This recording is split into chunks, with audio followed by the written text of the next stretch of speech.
Hey guys, it's Kim, aka Spartan Stitcher on Instagram, back again with another weekly cross-stitching video. This is video number 117. Today is the 19th of April, 2021, and this is my second time recording because I was like 2 minutes from finishing and I got a phone call. So now I have to record the whole thing over again because it's still faster than trying to edit together two videos.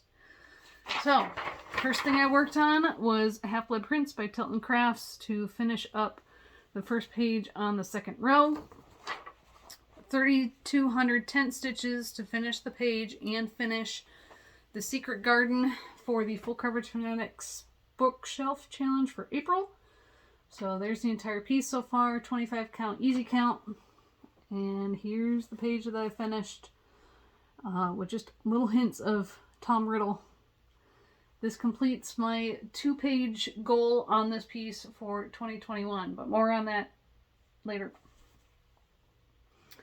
I finished that Wednesday morning, so I still had the rest of Wednesday and all of Thursday to work on a piece before the Confetti Conquistador event started, so I pulled out non-full coverage piece. This is Witchy Tea Time by the Primitive Hare. It's in the 2014 Just Cross Stitch Halloween issue, or you can buy it on its own now.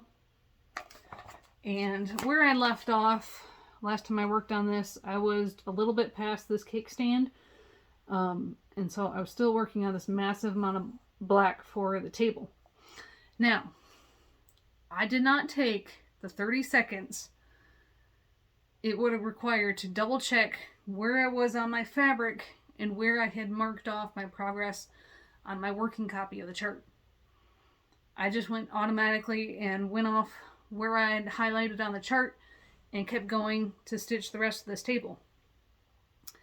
I also stitched the owl, and I started the outline of this end witch with her arm. I stopped there and I said, you know what, I'm going to do this loopy bit of orange at the bottom, which is like, you know, the bottom edge of the tablecloth, if there's a tablecloth there. And as you see, it lines up just right for the middle witch's skirt down there. So I started working on that, and I had 300 total stitches put in so far when I took that orange and got to this witch. And it was wrong. So I went back and I checked, and I had made the table too long that way. Where I had marked on the working copy, I had actually had more progress that I hadn't marked. So I went based off what was on the working copy, and I added I made the table too long, which meant the owl was too far away from the cake. And she was wrong. I could have fudged it if not for this loopy bit at the bottom, because it was off just enough where it didn't line up with how her skirt, so that it would echo itself. So then Wednesday night I had to take out 225 or so stitches. I had to remove the bits of orange that I'd already done, remove the outline of the witch's arm and all of the owl and a little bit of the black table until I got to where I needed to be. And then put it all back in and worked a little bit more on it. So a day and a half work, and I only put in a total of 600 stitches, not counting the ones I had to frog out. This is 32 count Belfast in Salem by Color and Cotton. So that is the entire piece. And let me bring you up closer to what I had done. So this orange at the bottom of the table is not the same orange that I used everywhere else. Okay, so the orange I used everywhere else is an unmarked bobbin from my grandmother's stash, and I'm almost out of it. I only have enough to do her hat band and her mug. I don't know if I'll even have enough to do her stockings and broom like down here. So I used Gassed Butter Crunch, which is a very close match, for that loopy bit at the bottom of the table.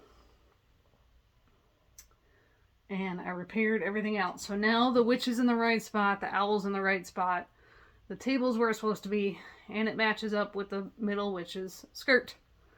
And I still have to figure out how I'm going to add in the bottom of the chair for the middle witch.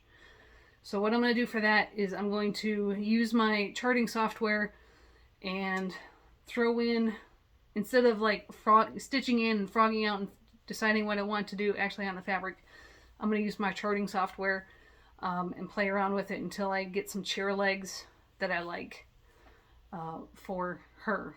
But in the meantime, I have this whole witch to do and the bottom border.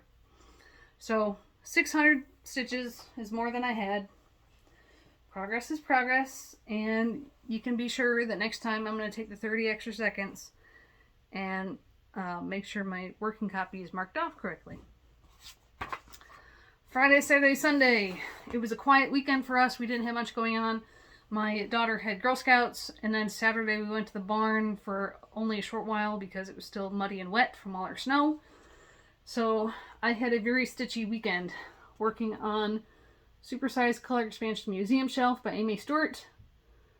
Working on this for Confetti Conquistadors because it has 125 colors and lots of detail in the entire piece.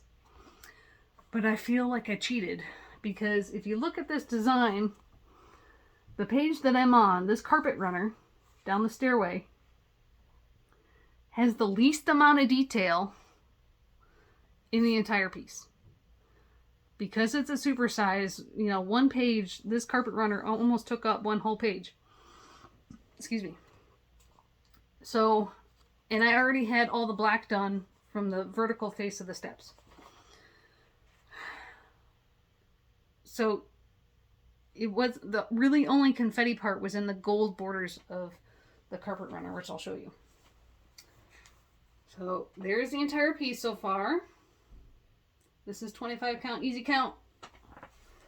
And we'll get closer. Okay, so I already had all the black.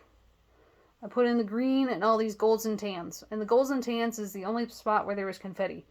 And even then, it was easy to, start down here, travel up, and go over and travel back down. So, it wasn't even then still high confetti. So I finished this page, and then last night, after I finished this in the afternoon, I started the black of the next page. So the rest, the gray part of the stairs, will continue over here on an angle. There's a column, and then right here is where the sarcophagus is, so we'll have about a third of the sarcophagus on this page. Here is the metal pylon for the velvet rope. That will be right there. So for 3 days, I put in 6,600 tent stitches. That was over 2,000 tent stitches a day. And yesterday, because there's over 1,500 tent stitches in black right here. So yesterday, I broke my record again as to the number of stitches, tent stitches in a day. Not bragging, I wasn't trying, I was just stitching, and it was a very stitchy day. Don't be jealous. Comparison is the thief of joy. Just be happy to see progress. However much you can do. I scrolled through everybody's confetti posts in the event, and it was amazing to see how much progress was made on some really high confetti pieces. Unlike mine, which happened to be not confetti. So, that was that one. And then my last piece is my daily piece. A Summer Ball by Sandy Littlejohns. Working at least 100 stitches a day for a finish by the end of the year. So, 750 more stitches since the last time you saw it. This is 28 count Monaco 2/2 because of fractionals and backstitch. So I finished all the black in the gentleman's coats, all the dark gray in the gentleman's coats, and then all of the officer's red coat and all of his braids and stuff on the front. So that's what I did. Next, I will finish this little bit of floor or wall or whatever is over here. And then the rest of her dress is the same colors as what's in the men's breeches and gloves for the ladies. So I'll work on that next before getting to heads and faces. I've also already done over 2,000 stitches on this one for the month of April, so that completes The Lion, the Witch, and the Wardrobe for the bookshelf challenge in Full Coverage Fanatics. So it's April 19th, and I've already finished all 3 books. I was running behind because of Outlander in February, and then running behind in March, and now here we are in April, and I'm ahead. But that's all thanks to the children's book genre. So pretty much the rest of the month will be stitch whatever I want after I get my monthly rotation done on Big Red Ship of Life, which is what I'm going to work on next today after this video. I'll probably pull out QS Wizard 4, which is the gray toned non-full coverage Haid of the Greyhound, and then we'll see what else I get to. The rest of the stitching content, I've spent the 2 1-2-3 Stitch gift cards that I had for my birthday, and I bought fabric. So I'll show those to you quickly. First off is a fat half of 25 count easy count for US Travel Shelf by Amy Stewart. This is the chart that Ann P gave to me for my birthday. So this one will go into my kitted up bin of Haids and other full coverage pieces. And then I got a variety of 28 and 32 count fabrics, all smaller pieces, just to get my 28 count.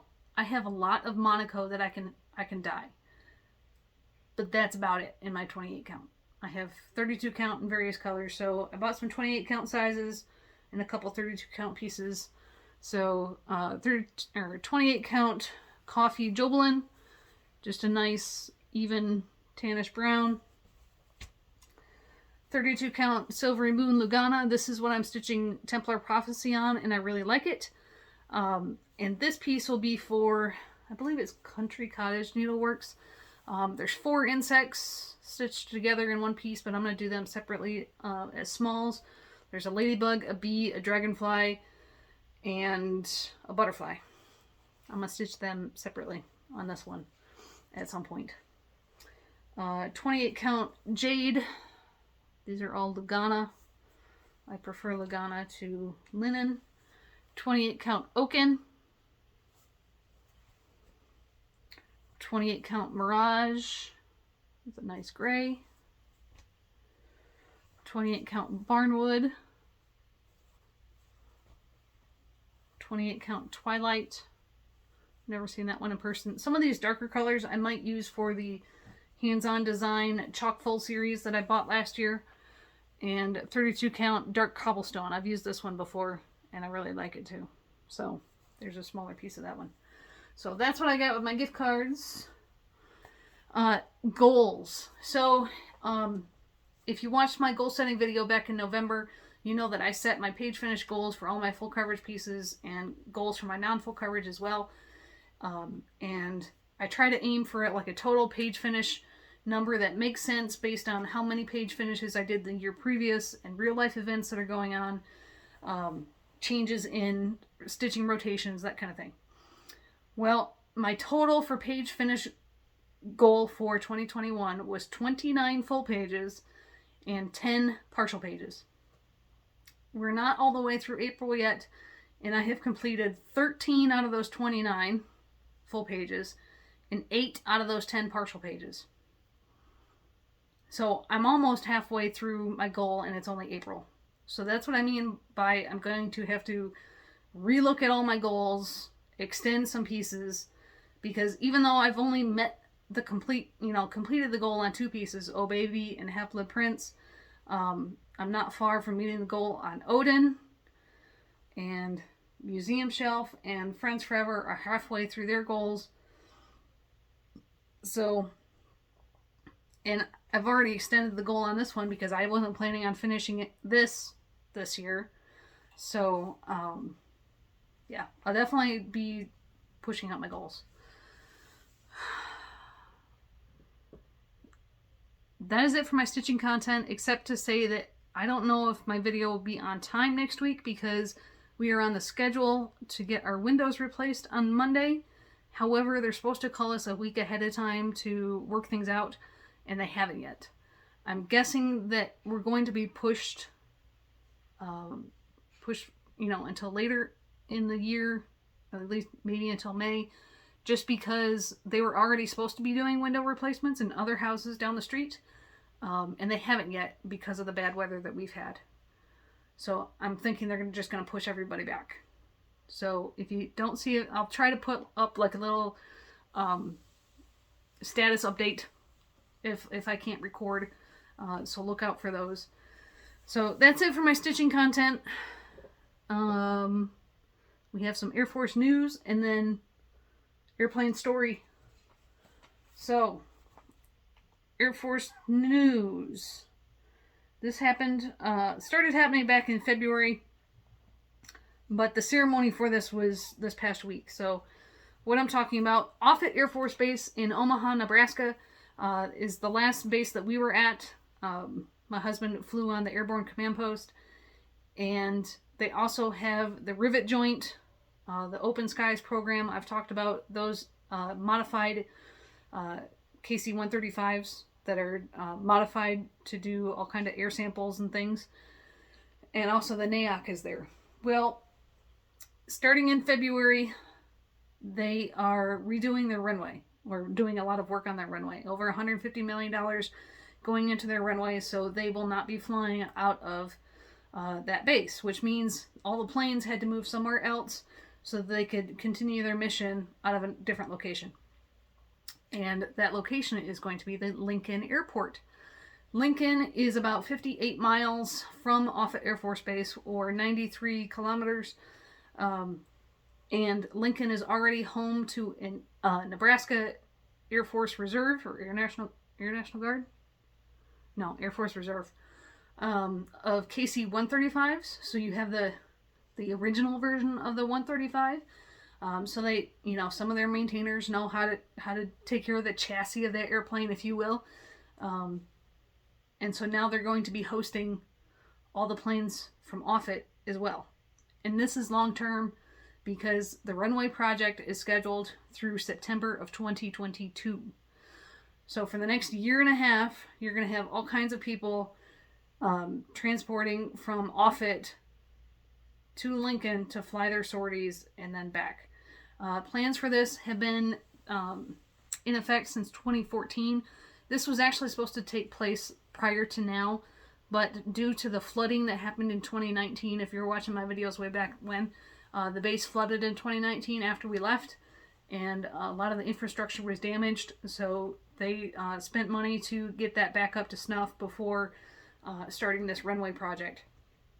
So all that planning that started in 2014, even when my husband was there, because we were there 2015 to 2018, it's really important because all of the aircraft that fly out of there have top secret parts of their mission.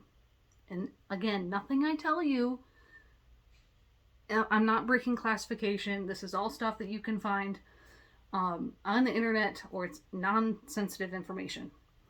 So all this planning had to occur so that top secret material, classified material, could be transported to Lincoln, have a place to be stored at Lincoln, and then come back. So the Lincoln Airport already received almost $40 million in upgrades to their facilities, to the Air Reserve part of the airport.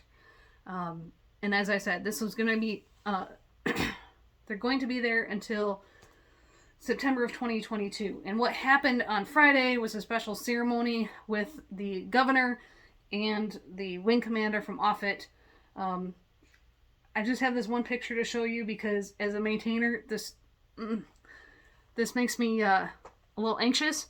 So here's a KC-135 from the Air Reserve Wing. And this one is a RC-135, so same airplane. The nose looks different because it's got a different nose on it, different radome for the equipment on there. And this is something you won't see on a KC-135. So these two jets were pulled this close together simply for the ceremony and for the photo op. As a maintainer, this makes me nervous. It looks like there's only like a foot or 2 feet separation between those airplanes. And I know it was very tight quarters to tow them into place, because you have like a 15 to 20 foot tow bar in front of the nose landing gear. And then, like, if you imagine a pickup truck without the bed, so just the front, that's what's connected to the tow bar to tow the airplane. So he had to, like, one of those planes had to be towed in on an angle and, like, turned and backed up. And yeah, there's very, very tight quarters to do that. So that's the Air Force news. I had to include that because of Jamie and Terry from Cornhusker State Stitchers YouTube channel. They live around Lincoln, and Terry and her husband actually manage a regional airport around Lincoln. So they are certainly going to be seeing a whole lot more air traffic in their area from, started in February down through September of 2022. So that's your Air Force news. Time for the airplane story. And I say airplane instead of Air Force story because this is actually naval aviation. So back in World War II, one of the primary fighter planes for the U.S. Navy was the Douglas SBD-5 Dauntless. This is what it looks like. So you can see pilot and a gunner. Right now his cockpit is open, so this whole glass slides forward to close the cockpit. And I'm pointing this out for a reason. So this is a Dauntless, and really important airplane to World War II history. During the Battle of Midway, these planes took out and destroyed 4 Japanese aircraft carriers in one day. So really important player in World War II aviation history. Now, let me show you this one. Same airplane, not like the exact same airplane, same kind of airplane. Here's another one pulled out of Lake Michigan 50 years after it crashed. So here it is in a museum.